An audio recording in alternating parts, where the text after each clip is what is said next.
Nadine Abruis, 28, was a British student. She was a bright, sunny girl full of laughter and promise, and she decided to try the dating site muslimmatch.com, hoping that she would meet someone that she could laugh with. In 2012, she met a 41-year-old New York businessman named Sammy Alharry, and they seemed to hit it off. Little did Nadine know that this dreamy match would turn into a terrifying nightmare. Nadine thought that she had hit the lottery when she first met Sammy Alharry. He showered her with expensive gifts and money. He gave her a mobile phone, laptop, and money to buy a car. He became completely smitten. Unfortunately, she would come to know all well what was lurking underneath the surface of Mr. Alharry's facade. The relationship became stormy between them due to Sammy's jealousy and controlling behavior. Nadine wasn't aware of Alharry's mental health issues. In 2009, Sammy jumped off the Brooklyn Bridge and survived. He was put on an alcohol treatment plan for 7 months, and then he voluntarily checked himself into a detoxification program at the hospital. It was later said in court that Sammy Alharry showed, quote, signs of dissocial personality disorder, and it was likely that he was jealous and possessive of the couple's relationship, end quote. Dissocial personality disorder is defined as having a low tolerance of frustration, which manifests itself into an aggressive behavior that can include violence. In September 2014, Nadine Abruis returned from a visit in New York with a few injuries and a quiet demeanor.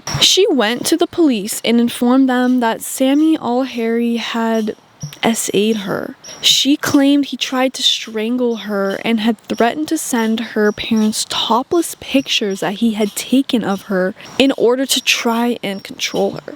Nadine began to date other men and card off, and Sammy became more and more jealous, flooding her with abusive messages like, quote, you will be in hell, end quote, and quote, I have been calling you a lot and I will never stop now or give up. I will harm you, end quote. And the day before the murder, he sent, quote, you will be sorry. I know you're with someone else, end quote. Miss Abruis became frightened. Sammy seemed to know where she was at all times, and when she was texting another man, he would constantly complain about the things that she did or was going to do.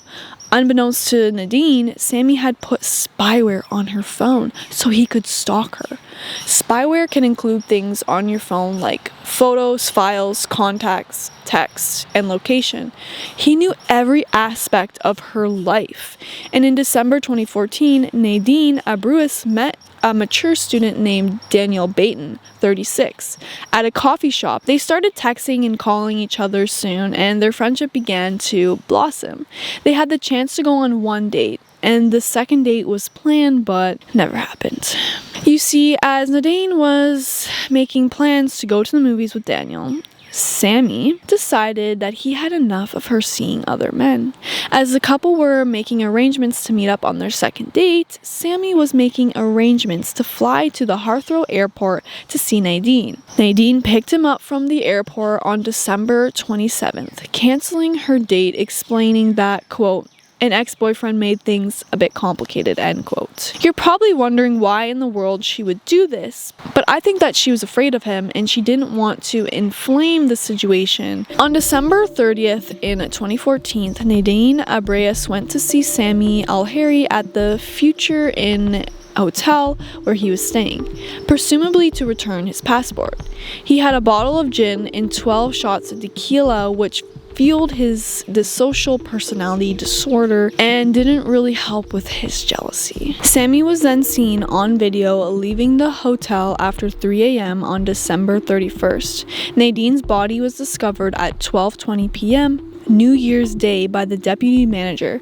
She had been strangled, had been washed, and then tucked neatly under the covers as if she was sleeping. After Mr. Alharry killed Nadine, he took her car and drove to Heathrow Airport, where he bought a ticket to Qatar and got on a plane.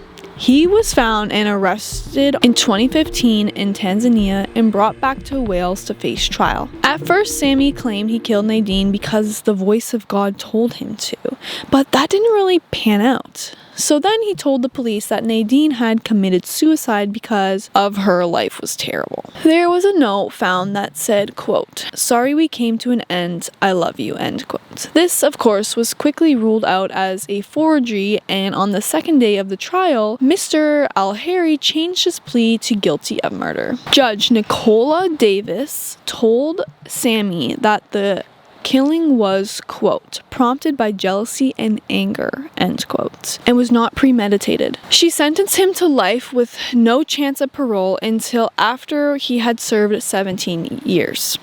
Nadine Abruis learned that safety is not guaranteed, even if you're on the other side of the ocean and technology is not always your friend. All she wanted was some companionship, someone to share her faith with, someone to love. And all she got was fear, cruelty, and ultimately death.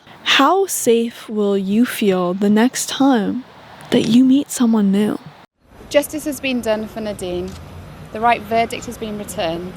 We wish to thank everybody who has assisted us throughout this tragic period in our lives. I ask now that we were given the time to grieve and remember our beautiful girl. I will give a full statement after sentence. Okay?